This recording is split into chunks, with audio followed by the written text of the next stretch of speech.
Good morning.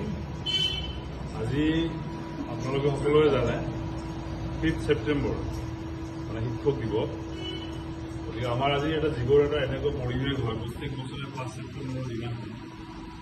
Actually মই ভাবোঁ ওপৰবিলাক মোক এইখিনি দিছে যে আজিৰ দিনটোত মোৰ যি মোৰ ছাত্ৰ আছে, বন্ধু বান্ধৱসকল আছে, এই দিনটোত মোক এটা সন্মানেৰে ইহঁতে এটা জেগাত মোক মানে থয়, যিটো মই কেতিয়াও পাহৰিব নোৱাৰোঁ। একচুৱেলি মই আজি ৰাতিপুৱা পাহৰি গৈছোঁ যে আজি 5 ছেপ্টেম্বৰ। মোৰ এজন জিমৰ ভিতৰত এজন নহয়, সকলোৱে মোৰ প্ৰিয় ছাত্ৰ।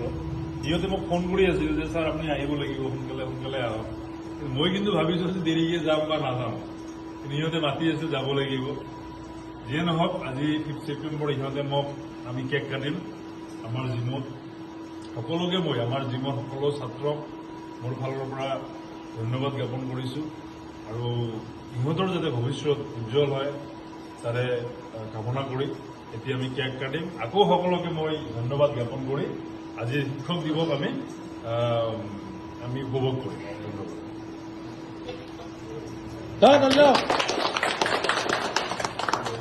সকলে আহক, আমি কেক কাটিম। সবাই ঘুরি সবাই ধরো। এতিয়া আমার এনজয় হয় না বাকিটো আর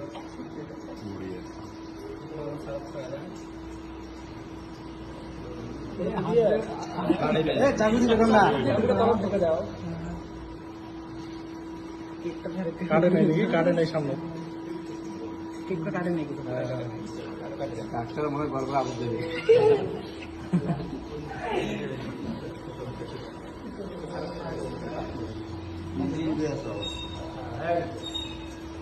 একদম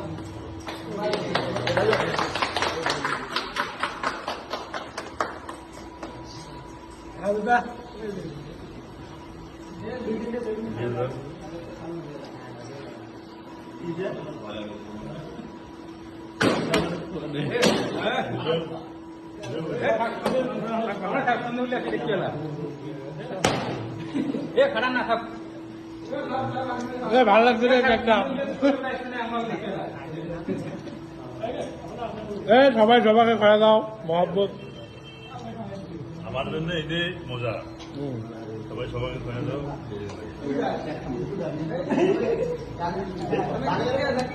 না।